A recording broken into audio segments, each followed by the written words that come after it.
Hello everyone.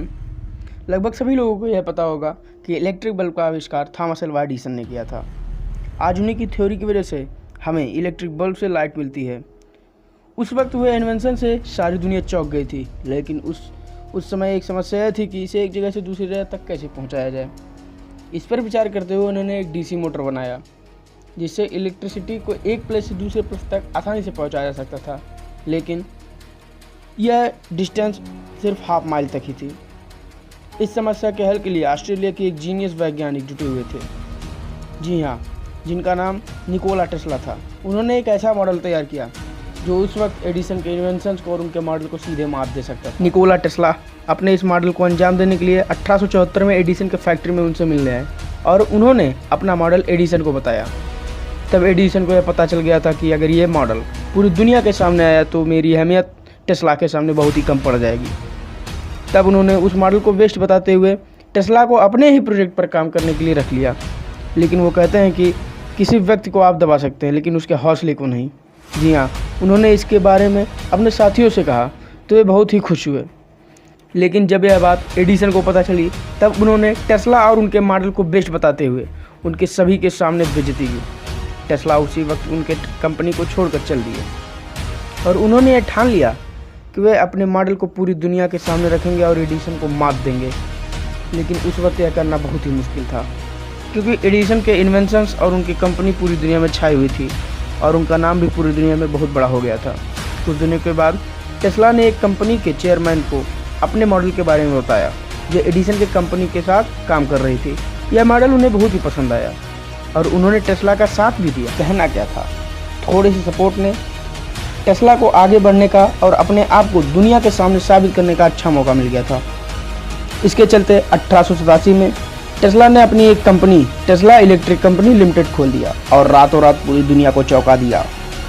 इस बात ने एडिसन को इतना जज्बाती बना दिया कि टेस्ला के एसी करंट को मनुष्य के लिए खतरनाक साबित करने के लिए वे इसका प्रयोग बेजुबान जानवरों पर करने लगे और उन्होंने यहाँ तक कि जेल के कुछ कैदियों पर ही इसका प्रयोग किया और उन्हें मौत के घाट उतार दिया।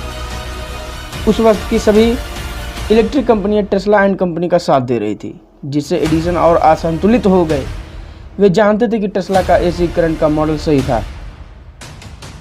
लेकिन वे अपने आप को दुनिया के सामने छोटा नहीं दिखाना चाहते थे। लेकिन वे उस वक्त नाकामयाब रहे, क्योंकि टेस्ला की एसी करंट पूरे वर्ल्ड में ऐसा रेवोल्यूशन ला दिया था कि पूरी दुनिया चौंक गई थी। और टेस्ला की कंपनी मशहूर रेलवे कंपनी के साथ जुड़कर और भी बड़ी हो गई। इसी बीच नॉर्थ अमेरिका के सबसे मशहूर नाइग्रा फॉल पावर कंपनी ये सोच रही थी कि कैसे नाइग्रा वाटरफॉल से हर सेकंड में 225 क्यूबिक फीट गहराई में गिरने वाले पानी से ज़्यादा बिजली प्रोड्यूस किया जाए, जिससे कि हर साल मिलियन टन कोयले की बचत की जाए। इस डील पर एडिसन के साथ काम कर रहे एक कंपनी ने साइन कर दिया, क्योंकि एसी करंट अर्थात निकोला टेस्ला के मॉडल को चलाने के लिए 1/5 पावर की ही ज़रूरत रहती है। इसलिए उस कंपनी ने एडिसन के डीसी जनरेटर को नाइग्रा वाटरफॉल में प्रेजेंट ही नहीं किया और टेस्ला के एसी जनरेटर का यूज किया। लेकिन अब भी प्रॉब्लम कम नहीं थी। टेस्ला के एसी मोटर से 1000 वोल्ट की इलेक्ट्रिसिटी प्रोड्यूस होती थी, जो इंसानों के लिए बहुत ही खतरनाक थी। टेस्ला इस पर विचार कर ही रहे थे कि उन्होंने एक दिन एक मैगजीन में ट्रांसफार्मर के बारे में पढ़ा, जो 1000 वोल्ट की इलेक्ट्रिसिटी को लगभग 110 वोल्ट में कन्वर्ट कर देता, जो इंसानों के लिए बिल्कुल भी डेंजर नहीं था। लेकिन इसको अंजाम देने के लिए टेस्ला को और भी कैपिटल्स की ज़रूरत थी। पर ठीक उसी समय टेस्ला कंपनी के इन्वेस्टर वेस्टिंग हाउस कंपनी के पास एक नोटिस आया, जिसमें लिखा था कि एडिसन के डीसी मोटर को गलत साबित करने और एडिसन के मॉडल की जगह पर टेस्ला का मॉडल यूज करने के जुर्म में उन पर एक भारी जुर्माना लगाया गया है। इस जुर्माने की पूरी रकम को टेस्ला के इन्वेस्टर वेस्टिंग हाउस कंपनी को चुकाना पड़ा, जिससे पूरी तरह बैंकरप्ट हो गई। और इसी बीच टेस्ला एसी करंट को ट्रांसफार्मर के जरिए उसको कम वोल्ट में कन्वर्ट करने के खर्चे को उठाने में नाकामयाब है, जिससे टेस्ला ने खुद मायूस होकर अपनी रिसर्च को छोड़ दिया और मानसिक रोग के शिकार हो गए। और कुछ साल तक इस बीमारी को साथ लेकर रहने के बाद उनकी डेथ 1943 में हो गई।